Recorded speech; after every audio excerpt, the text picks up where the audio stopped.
సమంత ఎప్పుడూ ఏదో ఒక విషయంతో వివాదాన్ని సృష్టిస్తూనే ఉంటుంది.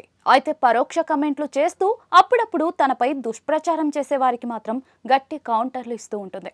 అయితే అలాంటి సమంత తాజాగా తన మాజీ భర్త నాగచైతన్యపై పరోక్ష కమెంట్లు చేసింది. సమంత చేసిన ఈ కమెంట్లు మాజీ భర్త నాగచైతన్యపై కౌంటర్లు వేసినట్టుగా ఉన్నాయి. మరి ఇంతకీ సమంత మాట్లాడిన ఆ మాటలేంటో ఇప్పుడు తెలుసుకుందాం.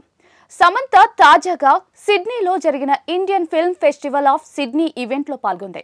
అయితే ఆ ఈవెంట్లో సక్సెస్ గురించి మాట్లాడుతూ సక్సెస్ అంటే మనం అనుకున్నది సాధించడం మాత్రమే కాదు, స్వేచ్ఛగా జీవించడం, సామాజిక పట్టింపుల నుండి విముక్తి పొందడం, కట్టుబాట్లు వంటి వాటి నుండి బయటపడటం, ఇలాంటి వాటి నుండి బయటపడ్డప్పుడే అసలైన సక్సెస్ లభిస్తుంది.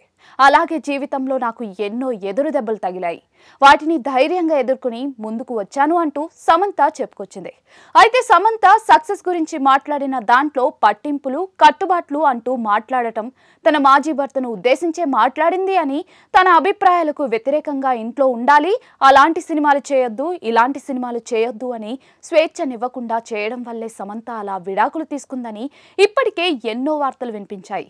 అయితే తన మాజీ భర్త తనకి స్వేచ్ఛనివ్వకుండా తన సక్సెస్ కి అడ్డుపడ్డాడు అని పరోక్షంగా ఈ ఈవెంట్లో సమంత ఈ వ్యాఖ్యలు చేసినట్టుగా చాలా మంది నెటిజన్లు భావిస్తూ ఉన్నారు.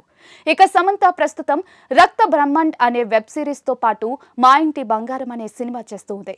అలాగే బుచ్చిబాబు, రామ్ చరణ్ కాంబోలో రాబోయే సినిమాలో ఐటమ్ సాంగ్ కూడా చేస్తున్నట్టుగా టాలీవుడ్ లో ప్రచారం జరుగుతోంది.